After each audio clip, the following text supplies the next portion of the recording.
background's radio, and that is a very male-dominated industry, and I still have to, when I'm in a room full of men, I have to still talk to myself and go, you can hold your own here.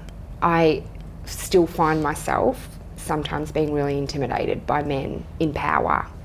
Can I give you a tip? Yes, please. The day that I'm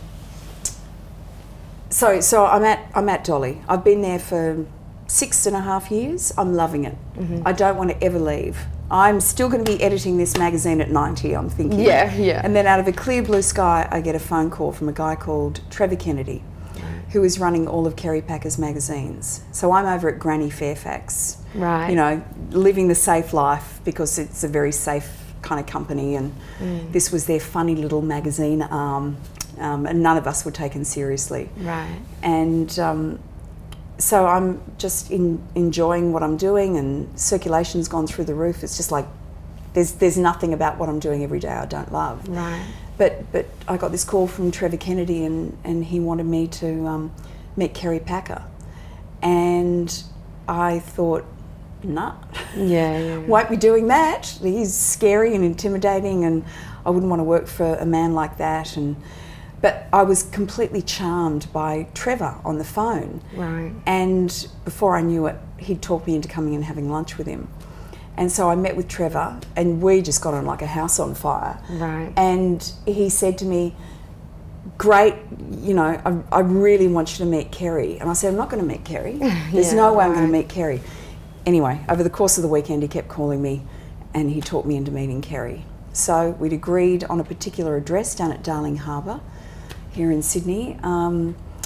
And because I've never been a lunch girl, a red carpet girl, any of those sorts of things, I didn't know Sydney's restaurants to go and do a business lunch. So he gave me this address, and I rock up to it, and it's not a restaurant.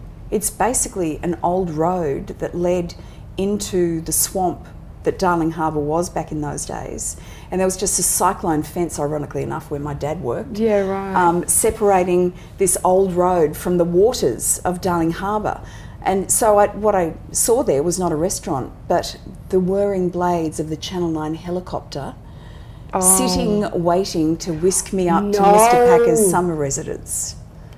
So, yeah.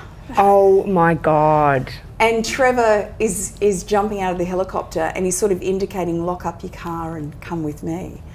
And I'm just thinking, what on earth am I doing? And that morning, like my then fiance knew that I had this lunch on, and I'd told Mum and Dad and my best girlfriend. And she'd rung me that morning knowing I had this lunch on to see how I was going. And I said, how do you think I'm going? I have been throwing up all morning. Oh, literally? Literally. Oh my God. It was Kerry Packer. Yeah. And the only reason I'd said that I would go is because I figured I can now tell my grandkids that I once met Kerry Packer. Yeah, yeah. And that's the only reason I was going. Yeah. Like, a girl from Campbelltown doesn't get to have lunch with Kerry Packer, so I'm going on behalf of all the girls of the West. And so anyway, I said to Trevor when I got there, I said, what's going on? And he said, we're going up to Kerry's summer residence. And I just thought, I've never even been in a helicopter. Yeah, and a summer residence. Yeah, wow. I know, ludicrous. So my girlfriend said to me, why have you been throwing up? Like, you've got nothing to lose. You've already got a job. Let him try and impress you. And that was making sense. Yeah. Right. And then she gave me possibly some of the most sage advice I've ever received. And that was, and if that thinking fails you, just think of him naked. Yeah, right. Ew.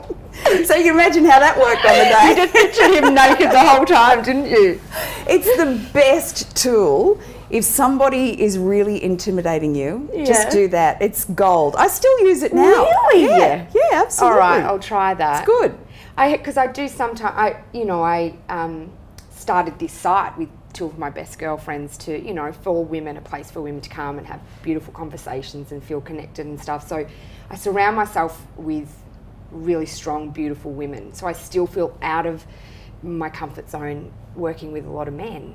Yeah. And I just sometimes find myself trying to be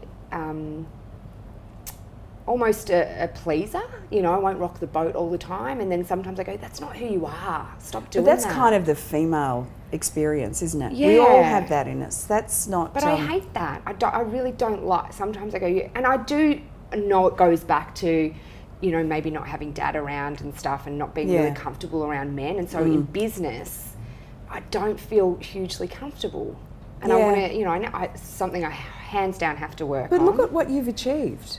I know, but I bring all women around me who I feel really comfortable with, you know? And that's okay. what, and I hate men telling me what to do. I'm like, I fucking hate it. But I feel like my power's taken away by a man. I really hate it. So, yeah, there's probably issues I need to...